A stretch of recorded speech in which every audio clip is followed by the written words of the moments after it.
Hello mga bossing, what is up? So, kamusta po kayong lahat? Kamusta po sa mga nakasubscribe po dito sa ating munting channel? So, dun sa mga hindi pa nakasubscribe, subscribe na kayo. Gumagawa tayo ng mga video patungkol lahat dito sa ating NMAX version 2.1. So, gumagawa tayo ng mga video ng mga inilalagay natin dito sa ating motor, katulad ng mga accessories. Kung may mga issue tayo na may encounter, ina-upload din natin yan. Siyempre lalo na dun yung solusyon na gagawin natin. So kung interesado ka sa mga ganong klaseng video mga bossing, subscribe ka na bossing, libre yan, walang bayad. So for today's video mga bossing, papakita ko sa inyo yung procedure kung paano mag lagay ng Yamalube carbon cleaner.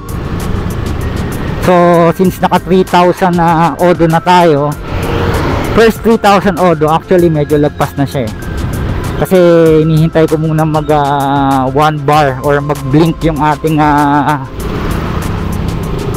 fuel indicator bago tayo maglagay ng carbon cleaner at bago tayo magpa full tank. So dun sa mga hindi pa nakakaalam or bago pa lang kayo na nagkakaroon ng motor, yung carbon cleaner, yung po yung naglilinis ng mga carbon deposit dito sa ating motor. So isa sa mga linisin ng ating carbon cleaner is yung ating fuel injector. So ito yung pinaka-importanting dapat na nalilinisan, na natatanggal yung mga carbon deposit para no need na tayong magpa FI cleaning. So magkano lang to? Every 3 months, every 3,000 odo, maglalagay lang tayo 135. So gaganda na yung takbo ng motor natin.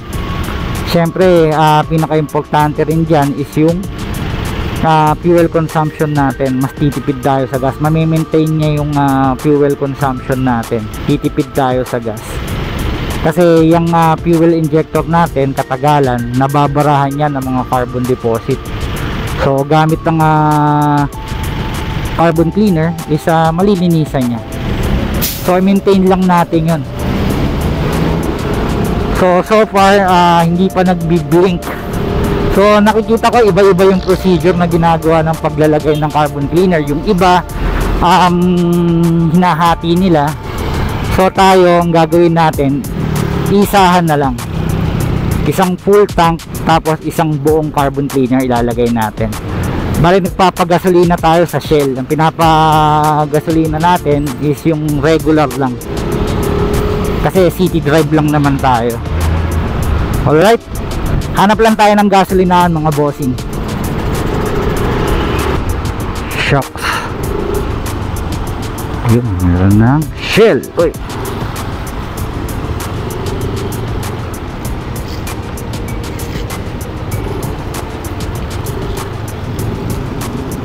regular, dito tayo ngayon sa regular fuel station.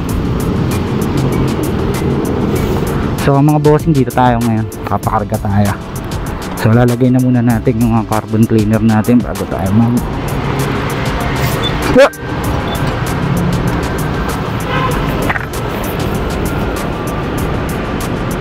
Pero okay lang, lalagay ko lang kapulta.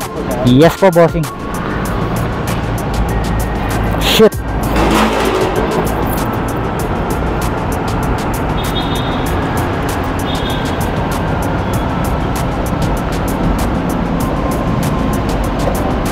okay po.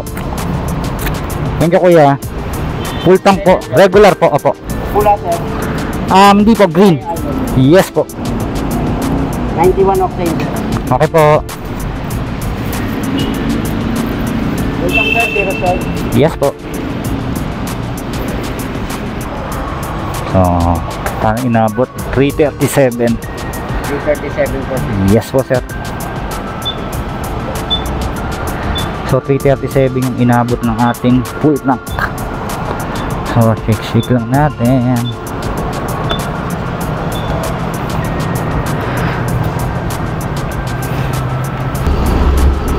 So mga bossing, ganun lang kadali. So every 3 months or 3,000 odo, maglalagay tayo niyang Yamalube P Carbon Cleaner.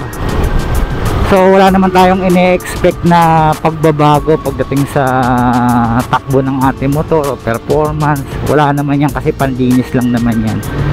So isa yan sa mga maintenance na gagawin natin sa ating motor every 3 months or 3,000 odo. So dun sa mga gustong mag-purchase online ng Yamalube P Carbon Cleaner, maglalagay ako ng link dyan sa description nitong video. So until here na lang mga bossing, salamat po sa pagsama. Kita po tayo sa susunod na video. Ride safe po sa inyong lahat. Alright.